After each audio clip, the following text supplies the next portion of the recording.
Bismillahirrahmanirrahim. Assalamualaikum warahmatullahi wabarakatuh. Alhamdulillahi rabbil alamin. Wabihi nasta'inu ala umurid dunya waddin. Wassalatu wassalamu ala khairil anbiya'i wal mursalin wa ala alihi wa sahbihi ajma'in wa ala man sara ala nahjihi ila yaumiddin. Allahumma 'allimna ma yanfa'una wanfa'na bima 'allamtana wa zidna 'ilman ya rabbal alamin. Rabbi shrah li sadri wa yassir li amri wahlul 'uqdatam min lisani yafqahu qawli, amma ba'd. Fa inna asdaqal hadithi kitabullah wa khairal hadyi hadyi Muhammadin sallallahu alaihi wasallam. Wa syarral umuri muhdatsatuha fa inna kulla muhdatsatin bid'ah wa kulla bid'atin dhalalah wa kulla dhalalatin finnar. Jamaah rahimani Allah wa iyyakum. Insyaallah kita akan melanjutkan lagi kajian kita dengan prinsip-prinsip akidah Ahlussunnah wal Jamaah. Hari ini kita masuk pada pembahasan prinsip ke-78 di halaman 194. Persatuan umat Islam. Ahlussunnah wal Jamaah mengajak kepada persatuan kaum muslimin dan melarang mereka berpecah belah. Itu karena merupakan perintah Allah Subhanahu wa ta'ala. Bukan hanya sebatas kira-kira bagusnya bersatu, jangan berpecah belah.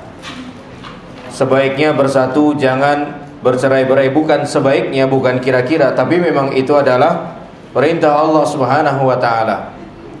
Maka apa yang Allah Subhanahu wa ta'ala perintahkan, Ahlus Sunnah wal Jamaah pun memerintahkan.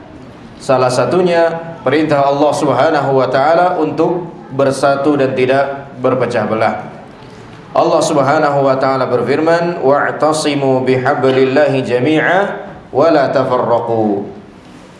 Dan berpegang teguhlah kamu semuanya kepada tali atau agama Allah Subhanahu wa ta'ala, dan janganlah kamu bercerai-berai. Ini perintah Allah Subhanahu wa ta'ala. Maka Ahlussunnah wal Jamaah mengajak kaum muslimin untuk bersatu. Bukan sekedar bersatu tanpa dasar yang sama dan tanpa dasar yang jelas. Harus memiliki kesamaan landasan. Karena dalam ayat ini Allah mengatakan, berpegang teguhlah kamu semuanya kepada tali Allah. Yang dimaksud dengan tali Allah adalah agama Allah. Berarti bukan bersatu di atas nama organisasi, bukan bersatu di atas nama perkumpulan-perkumpulan tertentu, namun di atas agama Allah Subhanahu wa ta'ala. Dan ini selaras dengan larangan Allah Subhanahu wa ta'ala dalam ayat yang lain di surah Ar-Rum ayat 31.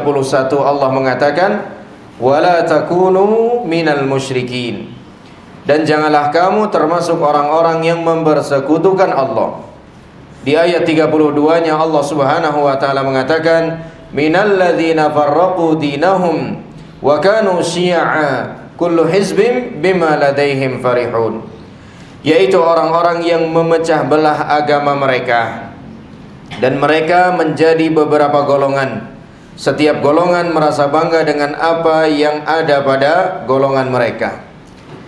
Dalam Ar-Rum ayat 31 dan 32 ini Allah Subhanahu wa ta'ala menyampaikan dengan jelas bahwa berpecah belah tidak di atas agama Allah Subhanahu wa ta'ala merupakan karakternya orang-orang musyrik. Syekh Abdurrahman bin Nasir As-Sa'di rahimahullahu ta'ala menjelaskan makna ayat tersebut. Thumma dzakara halatal musyrikin.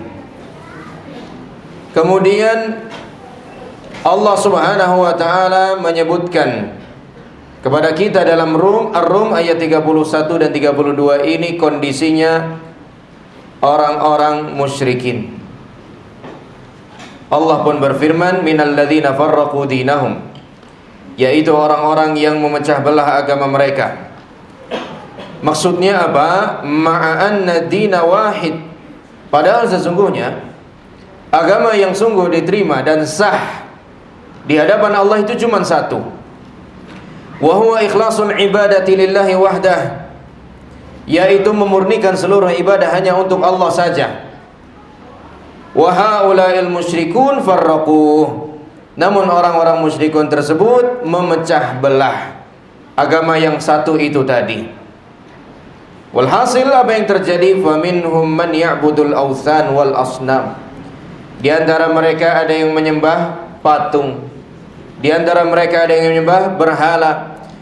Wa minhum man ya'budu syamsa wal qamar. Yang lain menyembah matahari, menyembah bulan. Wa minhum man ya'budul awliya was salihin.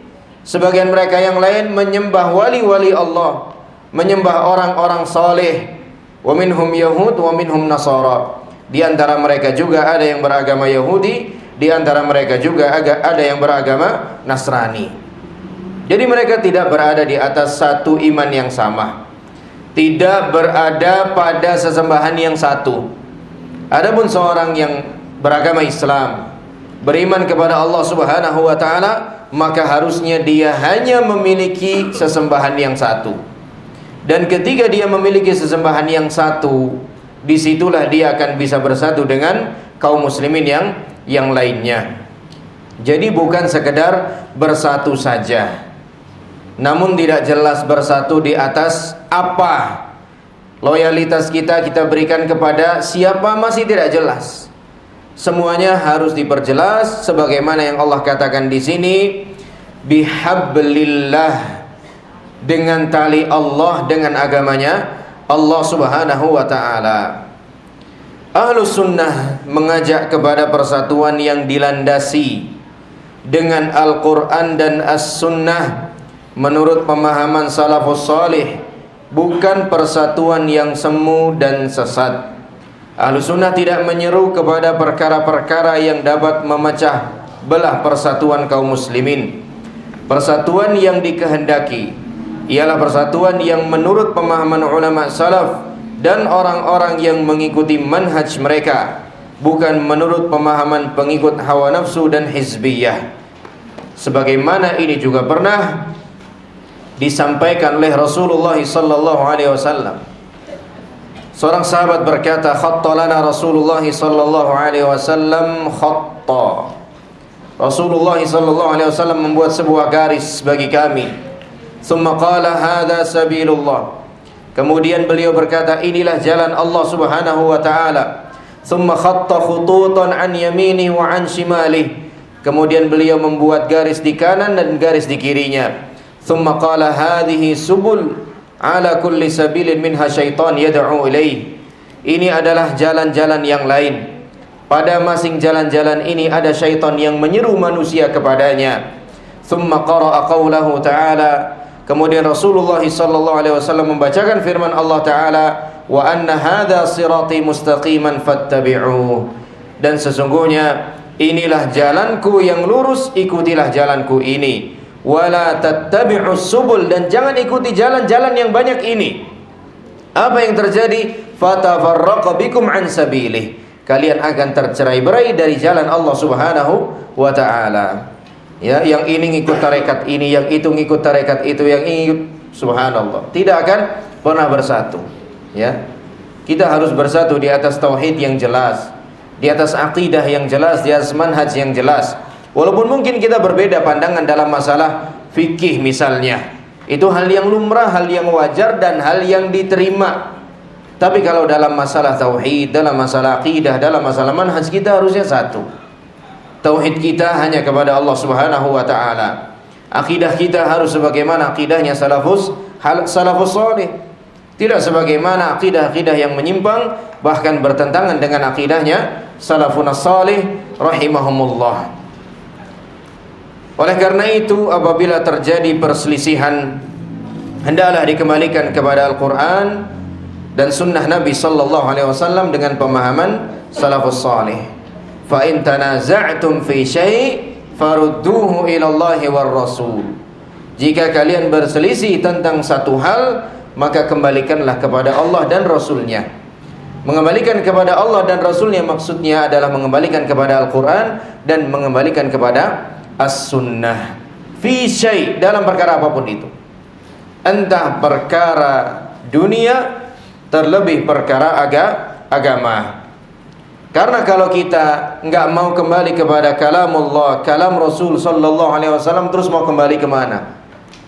Kalau kita tidak menjadikan keduanya sebagai penengah antara kita dengan sahabat kita yang sedang selisih paham ini, terus kita mau menjadikan hal apa sebagai penengah antara kita dengan dia? Kalau logika nggak akan selesai. Dia punya logika, kita juga punya logika. Kadang logika bisa ketemu, kadang nggak bisa ketemu. Selera apalagi? Selera kita udah jelas beda-beda. Kalau seperti itu kondisinya, kita nggak akan pernah bisa bersatu. Karena masing-masing kita hanya memenangkan logikanya sendiri-sendiri. Cobalah sama-sama mau mengembalikan perselisihan yang terjadi antara kita dengan mereka ke firman-firman Allah Ta'ala, ke sabda-sabda Rasulullah SAW. Insya Allah clear, insya Allah selesai, dan insya Allah ketemu kita pada titik yang sama. Masalah apapun itu, masalah duniawi, masalah agama, kembalikan kepada firman Allah Subhanahu wa taala dan sabda Rasulullah SAW. Adapun perkara-perkara yang mustajiddat atau kontemporer, maka kita kembalikan juga kepada para ahlinya, di mana mereka para ulama akan berusaha mendekatkan kita dengan dalil yang paling dekat dengan masalah yang sedang dihadapi, dengan dalil yang paling dekat dengan masalah yang sedang dihadapi. Maka ini merupakan ciri khasnya Ahlus Sunnah wal Jamaah. Dia nggak akan jauh-jauh dari firman Allah dan sabda Rasulullah sallallahu alaihi wasallam, ya. Sekalipun mungkin akan merugikan dia dalam tanda kutip, ya, sekalipun mungkin akan merugikan dia dalam tanda kutip, dia nggak akan keberatan. Bahkan boleh jadi dia yang selalu mengingatkan dan mengusulkan, coba yuk kita lihat apa yang Allah firmankan, coba yuk kita lihat apa yang Rasul sallallahu alaihi wasallam sabdakan berkenaan dengan perkara kita ini, perkara yang sedang kita sengketakan ini. Kalau memang ada keputusan dari Allah dan Rasulnya sallallahu alaihi wasallam dalam perkara ini, ya sudah, kita terima. Kita suka, kita nggak suka, kita untung, kita rugi, kita harus terima apa yang ditentukan, ditetapkan oleh Allah dan Rasulnya sallallahu alaihi wasallam. Dan itulah sikap seorang mukmin. Maka kana lil mu'minin wala mu'minah idza qadallahu wa rasuluhu amran an yakuna lahumul khiyaratu min amrihim.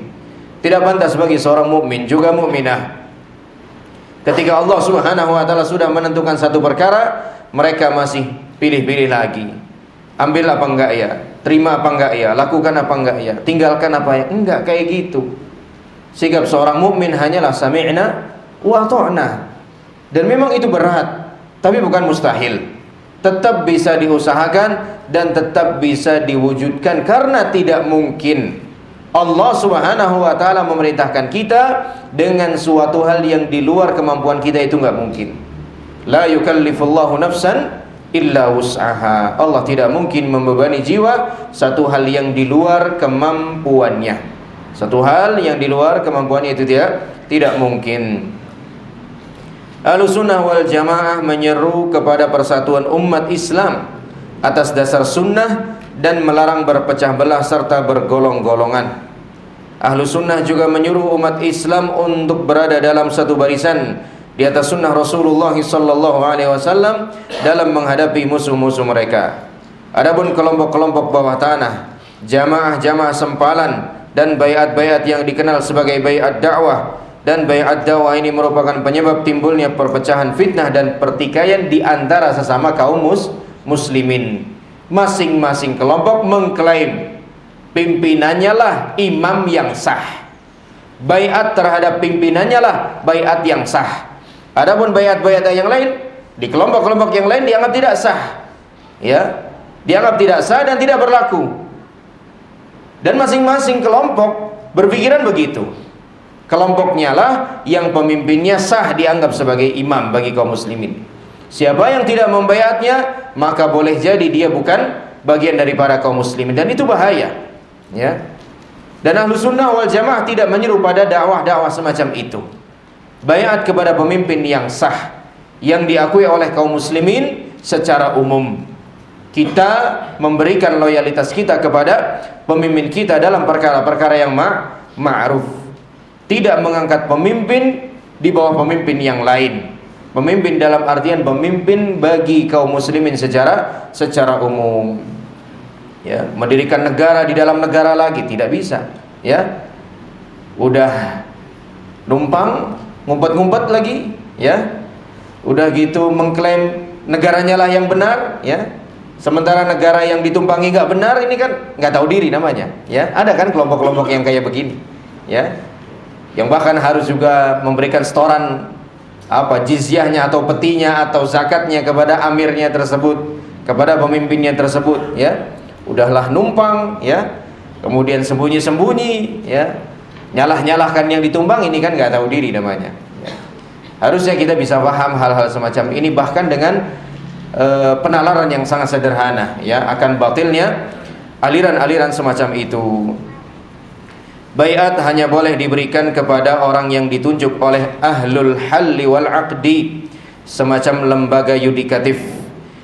Itu para ulama yang senior, yang sepuh, ya. Mereka-mereka yang menjadi rujukan, sebagaimana ini juga ada di masa sahabat-sahabat Nabi sallallahu alaihi wasallam yang menunjuk Abu Bakar sebagai pemimpin pasca wafatnya Rasulullah sallallahu alaihi wasallam. Jumlah mereka tidak banyak, hanya 10-an orang. 10-an orang itu tapi yang paling berilmu, yang paling berkualitas, yang paling benar-benar mampu menimbang maslahat dan madharat dibanding yang lain. Jadi jangan samakan antara penunjukan ahlul halli wal aqdi dengan pemilihan umum, beda, sangat jauh berbeda. Adapun pemilihan umum di negeri manapun itu, ya, suara satu orang alim akan sama dengan satu orang jahil, ya, sama-sama bernilai 1 begitu, ya. Jadi jangan disamakan prinsip ini dengan prinsip yang ada dalam pemilihan umum, sungguh jauh berbeda yang terjadi dalam pemilihannya ahlul halli wal aqdi. Kenapa disebut sebagai ahlul halli wal aqdi? Karena mereka, diantara tugas mereka adalah hal. Hal itu artinya menyelesaikan. Menyelesaikan apa? Menyelesaikan sengketa yang ada, sengketa yang kaitannya dengan umumnya kaum muslimin. Artinya keputusan mereka itu menyelesaikan, ya. Setelah diputuskan nggak boleh lagi ada perselisihan. Kenapa disebut juga wal aqdi? Karena keputusan mereka bersifat mengikat, ya, keputusan mereka bersifat mengikat. Makanya tidak ada lagi yang menyelisihi keputusan mereka untuk menunjuk Abu Bakar sebagai khalifah pasca wafatnya Rasulullah sallallahu alaihi wasallam. Adapun yudikatif ini wallahu alam bisawab, Anda belum paham ya apa yang dimaksud dengan yudikatif. Anda coba-coba baca, ada Mahkamah Konstitusi, ada Mahkamah Agung juga di sana. Wallahu alam sisi kesamaannya dengan ahlul halli wal aqdi dari mana? Yang jelas ahlul halli wal aqdi itu tadi seperti yang sudah disampaikan, dijelaskan bahwa mereka adalah ulama-ulama yang senior, yang sepuh, yang memiliki kemampuan untuk menimbang maslahat dan madarat, ya, orang-orang yang benar-benar ahlul hikmah, bukan sembarangan, yang kemudian keputusan mereka bersifat hal artinya menyelesaikan, dan keputusan mereka bersifat aqd artinya mengikat, tidak boleh disalahi, tidak boleh diselisihi. Atau kepada seorang muslim yang berkuasa dengan kekuatannya meskipun ia seorang yang zalim. Kemudian tasfiyah dan tarbiyah, ini juga prinsip yang lain bagi Ahlussunnah wal Jamaah. Beliau rahimahullah berkata, Ahlussunnah wal Jamaah senantiasa melakukan tasfiyah dan tarbiyah sebagai kata kunci bagi kembalinya kemuliaan Islam. Tasfiyah artinya pemurnian, tarbiyah artinya pendidikan, pembinaan, ya. Allah Subhanahu wa taala berfirman, "Huwallazi ba'atsa bil ummiyina rasulan minhum yatlu 'alaihim ayatihi wa yuzakkihim wa yu'allimuhumul kitaba wal hikmah wa in kanu min qablu lafi dhalalin mubin." Ini yang menjadi dalil bahwa di antara prinsip kita adalah tasfiyah dan tarbiyah. Tasfiyah tadi artinya apa tasfiyah? Memurnikan. Tarbiyah artinya pendidikan atau pembinaan. Ayatnya ini Al-Jumu'ah ayat kedua. Yang menjadi syahid dari ayat ini adalah yang dicetak tebal. Dialah Allah yang mengutus seorang Rasul kepada kaum yang buta huruf dari kalangan mereka sendiri, yang membacakan kepada mereka ayat-ayatnya, mensucikan jiwa mereka, dan mengajarkan kepada mereka Alkitab dan Al-Hikmah. Tasfiyah di sini mana tasfiyah? Mensucikan jiwa mereka. Ini tasfiyah. Atau dalam ayat ini disebut dengan yuzakkihim, tazkiyah. Ya, zakka yuzakki tazkiyatan, soffa yusoffi tasfiyatan. Artinya memurnikan, mensucikan, membuat sesuatu jadi bersih lagi, jadi suci lagi. Adapun tarbiyahnya mana tarbiyahnya? Wa yu'allimuhum, dan mengajarkan. Mengajarkan artinya mendidik. Mendidik artinya membina. Jadi dibersihkan dulu, ya, kemudian baru dibina, dididik. Dan prinsipnya seperti itu, ya. Kalau Ibnu Qayyim rahimahullah taala memberikan perumpamaan itu seperti ketika kita menuangkan air dalam sebuah gelas, ya. Sebelum kita tuangkan air yang bersih yang layak untuk diminum, lebih dulu harus kita pastikan bahwa gelas ini kondisinya bersih, ya. Bersih dulu. Karena kalau kotor kondisinya, apalagi ada sisa-sisa minuman yang sudah entah dari kapan, minuman sebagus apapun nggak akan jadi bagus lagi. Bahkan berpotensi menimbulkan mudarat bagi yang meminumnya, karena tidak ditasfiyah dulu, karena tidak dibersihkan dulu. Jadi dibersihkan dulu, baru diberikan pendidikan itu atau pembinaan itu. Nah, seperti itu kita juga dalam berdakwah. Jangan hanya sekedar menyampaikan dakwah berkenaan dengan akhlakul karimah saja. Sementara sisi yang lain yang sebenarnya harus lebih dulu dibenahi, enggak dibenah-benahi, yaitu masalah tauhid. Masalah iman kepada Allah Subhanahu wa taala. Jangan begitu, ya.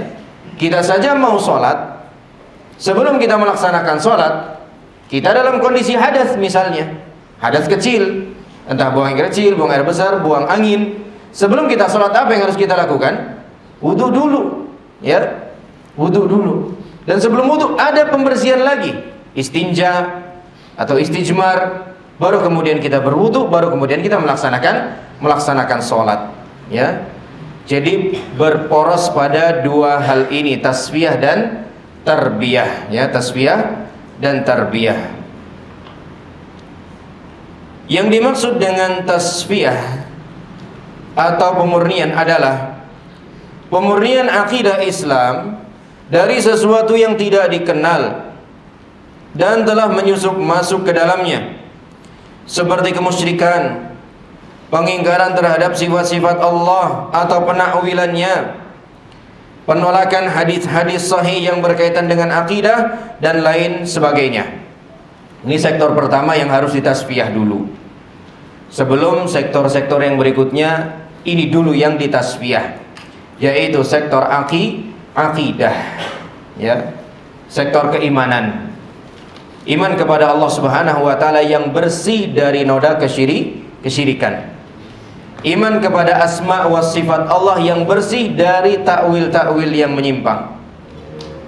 Walaupun hakikatnya takwil mereka bukanlah takwil, tapi tahrif, ya, tapi tahrif, ya. Belakangan kan ada seorang dai yang bilang, kata siapa takwil asma wa sifat itu manhaj yang keliru, manhaj yang batil. Para sahabat juga dulu mentakwil, ya, para sahabat juga dulu mentakwil. Jangan salah, ya, sahabat-sahabat. Tapi bahkan kalau kita baca misalnya tafsirnya Al-Imam At-Tabari atau Al-Qurtubi rahimahullahu taala, Ya, beliau biasanya mengatakan wa ta'awwalahu Ibnu Abbas wa Aisyah wa Abu Hurairah wa ghairuhum, ya. Dan Ibnu Abbas, Aisyah, Abu Hurairah mentakwil ayat ini, ya. Jadi para sahabat juga mentakwil, kata dia. Kalau kita nggak paham, kita akan ke bawah. Oh, berarti takwil sifat Allah boleh, karena sahabat-sahabat Nabi juga melakukan takwil. Apa sanggahannya? Sanggahannya adalah takwilnya sahabat tidak sama dengan takwilnya mereka. Kalau sahabat mentakwil, itu benar-benar bermakna tafsir. Sahabat itu kalau mentakwil, maknanya benar-benar tafsir. Karena takwil sendiri dalam bahasa Arab artinya adalah tafsir. Maka ucapan Al-Imam Qurtubi tadi, Ibnu Abbas, Aisyah, Abu Hurairah mentakwil ayat ini. Mentakwil maksudnya menafsirkan ayat ini. Ada mentakwil-takwil mereka yang mengatakan Allah bersemayam artinya Allah berkuasa. Takwil mereka sesungguhnya bukanlah takwil bermakna tafsir, tapi takwil bermakna tahrif. Apa artinya tahrif? Mengubah makna. Jadi mereka menyebut tahrifnya dengan nama takwil, dengan tujuan agar lebih diterima oleh kaum muslimin, ya. Dan benar itu yang terjadi, hingga tidak benar, tidak tepat maksudnya kalau menyamakan takwil ala mereka dengan takwilnya para sahabat. Nggak sama, beda. Sahabat itu takwil dalam artian tafsir, kalau mereka takwil dalam artian tahrif, mengubah-ubah makna, ya. Hingga jangan terbawa oleh syubhat-syubhat mereka. Tapi lagi-lagi kalau kita minim ilmu, ya, nggak mustahil kita akan mudah terbawa. Makanya di sini beliau singgung di sini nih. Mana tadi? Pengingkaran terhadap sifat-sifat Allah atau penakwilannya. Takwil yang dimaksud di sini tafsir atau tahrif?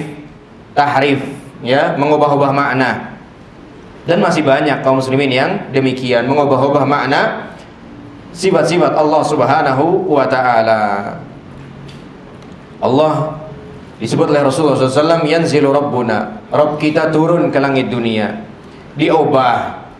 Oh enggak, yang turun bukan Allah tapi rahmatnya. Yang turun bukan Allah tapi putusan-putusannya, amarnya. Yang turun adalah maghfirahnya. Diubah maknanya, ya. Dan sikap mengubah seperti ini, tahrif ini, oleh mereka dinamai dengan takwil, padahal bukan takwil. Sesungguhnya bukan takwil tapi tahrif, ya, tapi tahrif. Jadi berbeda antara takwilnya ala mereka dengan takwilnya ala sahabat-sahabat Nabi sallallahu alaihi wasallam. Kemudian yang kedua, tasfiyah di sektor yang kedua adalah di sektor ibadah. Dari apa berarti? Dari berbagai macam bid'ah yang telah mengotori kesucian dan kesempurnaan agama Islam, ya. Jadi ibadah-ibadah ini harus dibersihkan, disucikan, disterilisasi dari perbuatan-perbuatan bid'ah, ya. Mereka harusnya setuju, harusnya. Karena kan di poin kedua ini belum nyebut satu amaliyah tertentu, ya, masih disebut secara umum. Pokoknya sesuatu yang bid'ah harus disingkirkan, disterilisasikan, ya. Tapi herannya ini belum disebut satu amalan tertentu, baru baca poin kedua ini biasanya udah nggak terima ini, ya. Mereka-mereka yang sangat getol dan senang sekali dengan perbuatan bid'ah, padahal udah sebut satu item contoh belum di sini? Belum. Ini kan baru umum, secara umum aja. Membersihkan, memurnikan ibadah dari berbagai macam bid'ah. Udah mulai nggak nyaman rasanya bahas-bahas kayak gini sama mereka, ya. Harusnya kan enggak. Kita kan sama-sama muslim, pengennya sesuatu yang asli gitu, ya. Sesuatu yang original, ya. Harusnya kalau disampaikan poin yang kedua ini, siapapun kita yang beragama Islam harusnya terima, dan sepakat bahwa agama Islam ini dalam sektor ibadah salah satunya harus disterilkan, ya, dari hal-hal yang bukan bagian dari Islam, yang lebih kita kenal dalam istilah agama dengan sebutan bid'ah ini, ya. Ini harus kita bersihkan. Makanya dakwah Ahlussunnah, atau dalam hal ini lebih spesifik lagi dakwah salafiyah, benar-benar sangat konsen sekali dalam masalah pemberantasan bid'ah, minimal lewat penjelasan, ya. Ketika belum mampu lewat tindakan, ya. Ketika belum mampu lewat tindakan, minimal lewat penjelasan bahwa ini perkara yang tidak ada ajarannya, ini perkara yang tidak ada perintahnya, tidak ada anjurannya dari Nabi Shallallahu Alaihi Wasallam, tidak perlu dilakukan. Sebatas itu saja, ya. Tidak sampai kemudian langsung dengan serampangan memvonis individu kaum muslimin dengan vonis ahlul bid'ah, yang kemudian dengan serampangan memvonis mereka dengan ahlun nar. Enggak sama sekali, ya. Perlu dibedakan berbicara hukum terhadap perbuatan dengan berbicara hukum terhadap perorangan.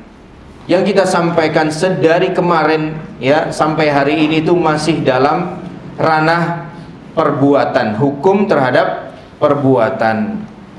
Dan ketika kita mengatakan amaliyah ini bid'ah, tidak ada contohnya dari Nabi SAW, itu tidak berarti kita langsung memvonis pelakunya sebagai ahlul bid'ah. Itu tidak berarti kita memvonis pelakunya sebagai ahli neraka, tidak berarti sama sekali, ya. Tapi anehnya hal semacam ini masih saja disalahfahami, bahkan oleh mereka-mereka yang notabene-nya adalah orang-orang berpendidikan tinggi, ya, yang notabene-nya adalah tokoh-tokoh agama yang mungkin sudah doktor, yang mungkin sudah profesor, masih bisa salah paham dalam masalah hal sesederhana ini, ya. Sampai yang terakhir kan, ya, ada yang menyebut bahwa Syekh Utsaimin rahimahullahu taala mengkafirkan Azhariyin, katanya nggak benar, ya. Itu tidak benar demikian, ya. Sudah banyak sanggahannya dari para ulama tentang tuduhan sepihak tersebut, ya.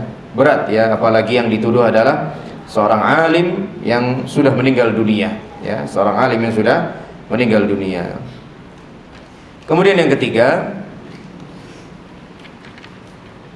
pemurnian fikih Islam dari segala bentuk ijtihad yang keliru, yang menyelisihi Al-Quran dan As-Sunnah, serta membebaskan akal dari pengaruh-pengaruh taklid dan kegelapan sikap fanatisme atau jumud. Ini juga, ijtihad itu tidak dilarang, tapi akan menjadi terlarang ketika menyelisihi Al-Quran, ketika menyelisihi As-Sunnah, ya. Ijtihad yang menyelisih Al-Quran dan As-Sunnah, maka itu menjadi tercela. Adapun ijtihad dalam perkara-perkara yang memang diperlukan, dalam perkara-perkara yang bersifat kontemporer, maka itu memang diharuskan, mau tidak mau, ya. Para ulama akan berijtihad. Misalnya hukum mengkonsumsi obat penunda haid sebelum umrah bagi muslimah, itu kan kontemporer. Di masa Nabi SAW obat semacam itu sudah ada atau belum ada? Belum ada. Maka mau tidak mau para ulama pasti harus berijtihad untuk mencari tahu hukumnya boleh atau tidak. Imunisasi, ya, itu boleh atau tidak. Kemudian itu nanti akan diijtihadkan semuanya, dipelajari dulu apa itu imunisasi, dipahami dulu, didalami dulu, baru nanti dicari dalil yang paling dekat dengan masalah tersebut, ya. Entah dalil itu menunjukkan boleh, entah dalil itu menunjukkan tidak boleh, yang penting dalil yang paling dekat dengan permasalahan tersebut, ya. Berdakwah, ya, via televisi misalnya, kemudian tampil gambarnya di sana, ini kan juga termasuk perkara yang kontemporer, yang baru, ya, yang bahkan sebagian saudara kita sampai benar-benar mentahdzir kita dalam masalah seperti ini, tidak bolehnya berdakwah via video seperti ini, ya. Nah, ini kan masalah ijtihadiyah, di mana tidak ada dalil yang langsung mengena, ya, tepat sasaran terhadap masalah tersebut. Ada nggak dalil yang menjelaskan hukum berdakwah lewat video? Nggak ada, video aja kan adanya baru belakangan. Ya, maka dalam perkara ijtihadiyah semacam ini kita tidak boleh saling menyalahkan, ya. Karena masing-masing kita berusaha untuk mencari dan berpegangan pada dalil yang kita anggap paling dekat dengan masalah tersebut. Kita nggak boleh nyalahkan dia nggak boleh nyalahkan kita. Ya, ikut serta dalam pilpres misalnya itu kan juga ijtihadiyah sama. Di masa Nabi SAW tidak ada seperti itu. Maka jangan sempit dalam memahami masalah seperti ini. Dalam perkara ijtihadiyah yang memang ada landasannya masing-masing, ya, sesuai kitab Alkitab wa Sunnah, maka kita tidak boleh saling mengingkari. Ingat dalam perkara ijtihadiyah saja. Dan tidak semua perkara bisa diijtihadkan, ya. Alias sikapnya hanya terima jadi saja. Allah bilang A, ya sudah A. Allah bilang B, ya sudah B. Ya, dalam perkara seperti itu tidak bisa diijtihadkan, alias kita tidak boleh berbeda pendapat. Jadi tidak semua masalah, ya, menerima perbedaan pendapat. Tidak semua masalah juga, ya, tidak menerima perbedaan pendapat. Ada yang menerima, ada yang tidak menerima. Kemudian yang ketiga, yang keempat, afwan, tasfiyah atau pemurnian kitab-kitab tafsir Al-Quran, fikih, kitab-kitab yang berhubungan dengan raqaiq, kelembutan hati, dan kitab-kitab lainnya dari hadis-hadis yang lemah dan palsu, dongeng Israiliyat, dan kemungkaran-kemungkaran lainnya. Ini juga menjadi fokusnya Ahlus Sunnah wal Jamaah. Berusaha seselektif mungkin di dalam menerima khabar yang dinisbatkan kepada agama Islam, dalam hal ini kepada Allah atau kepada Rasulullah sallallahu alaihi wasallam. Makanya Ahlus Sunnah wal Jamaah, ya, atau dakwah salafiyah berusaha hanya berdalil dengan hadis-hadis yang sahih saja dan hasan. Sahih dan hasan saja. Tidak berhujjah dengan hadis yang dhaif, apalagi hadis yang maudhu', hadis yang palsu. Dan hal semacam ini kalau kita perhatikan, ya, benar-benar hanya ada pada dakwah Ahlussunnah wal Jamaah. Yang lain-lain nggak perhatian kayak begini, ya. Bahkan khurafat pun disampaikan, ya. Jangankan hadis palsu, jangankan hadis dhaif, khurafat juga disampaikan, ya. Maka patutnya kita bersyukur kepada Allah Subhanahu wa taala. Oleh Allah kita telah diperkenalkan dengan manhaj yang hak ini, hingga kita bisa benar-benar hati-hati, selektif di dalam mengamalkan satu amaliyah yang hendak kita laksanakan, yang kita harapkan dapat pahala dari Allah Subhanahu wa taala lewat amaliyah tersebut, ya. Kalau dakwah-dakwah yang lain, ya demikianlah kondisinya.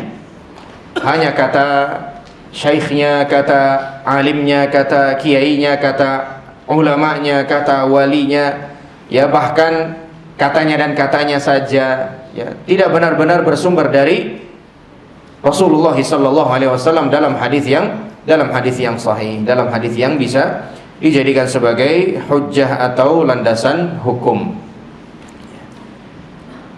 Dijualnya cerita-cerita yang, ya, penuh dengan kedustaan, ya, penuh dengan kebohongan kepada kaum muslimin, ya, menyesatkan kaum muslimin dari jalan Allah Subhanahu wa taala.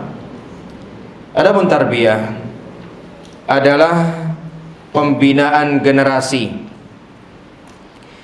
muslim di atas Islam yang telah dibersihkan dari hal-hal yang telah disebutkan di atas, dengan sebuah pembinaan secara Islami yang benar sejak usia dini, tanpa terpengaruh oleh pendidikan ala barat yang kafir, ya.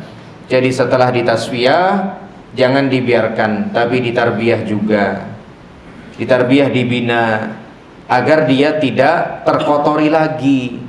Kalau sudah ditasfiyah kemudian dilepaskan begitu saja, ya nanti kotor lagi, nanti ternoda lagi, nanti tercemar lagi. Supaya tidak tercemar lagi, terkotori lagi, dia perlu ditarbiyah, dibina, hingga insya Allah dia akan paham dan akan tahu perkara apa yang harus dia jauhi dan dia hindari, agar tidak terkotori, agar tidak terkontaminasi oleh keyakinan-keyakinan yang batil tadi. Ya, ini perlu kita tanamkan ya, pendidikan seperti ini. Kita tasfiyah terlebih dahulu, kemudian baru kita tarbiyah.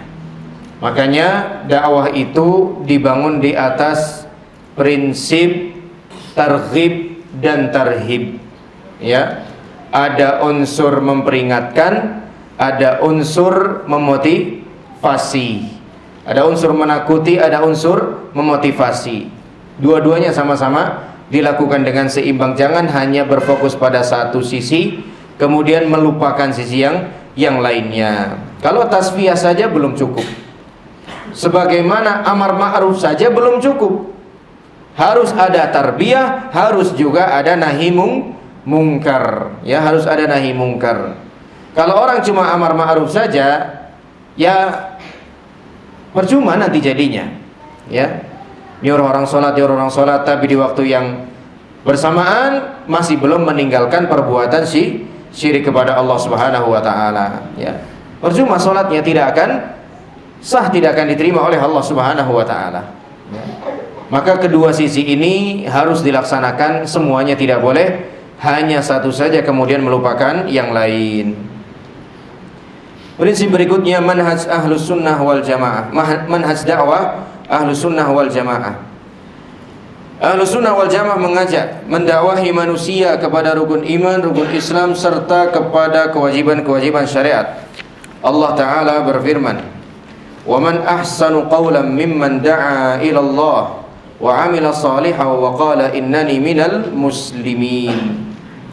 Dan siapakah yang lebih baik perkataannya daripada orang yang menyeru kepada Allah, berdakwah mengajak manusia ke jalan Allah, wa amila salihah, kemudian dia melaksanakan kebajikan dan berkata, sungguh aku termasuk orang-orang muslim yang berserah diri.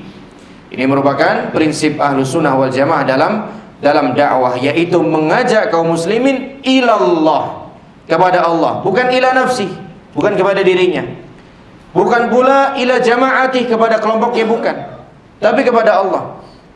Ya, artinya kalau kita misalnya mendakwahi orang, menasihati orang, kemudian orang itu mengabaikan kita, tapi dia malah nerima dakwah dari orang lain dengan materi yang sama, kita akan merasa bermasalah apa enggak bermasalah? Enggak masalah. Yang penting dia mau nerima, entah lewat saya, entah lewat orang lain. Ya, ada orang nggak mau mondok di tempat kita, mondoknya di tempat lain. Yang penting sama-sama Ahlus Sunnah wal Jamaah, nggak masalah. Yang penting sama-sama manhaj salaf, nggak masalah.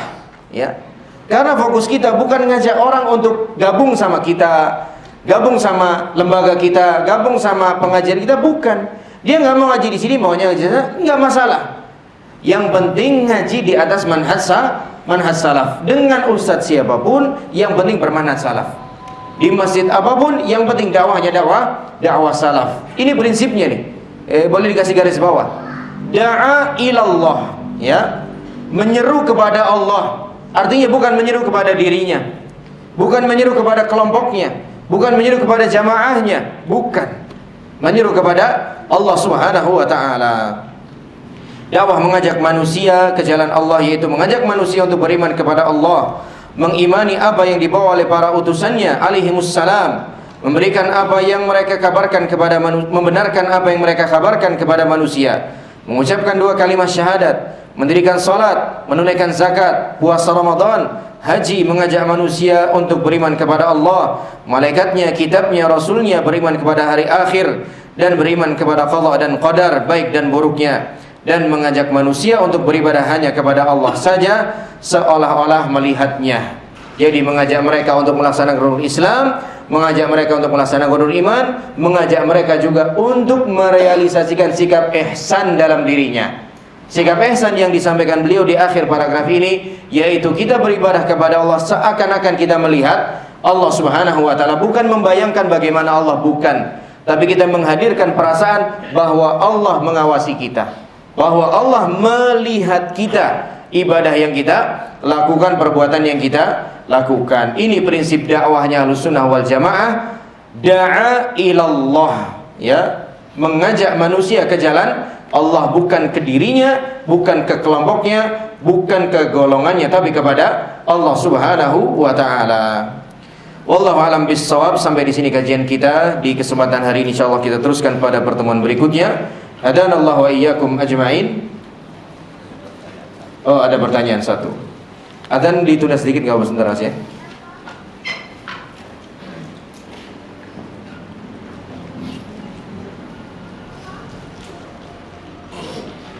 Jika seorang sampai usia 40 tahun lebih atau semakin tua kok malah semakin bermaksiat, apakah artinya di sisa hidupnya dia akan seperti itu? Kita tidak bisa memastikan, hanya khawatir iya.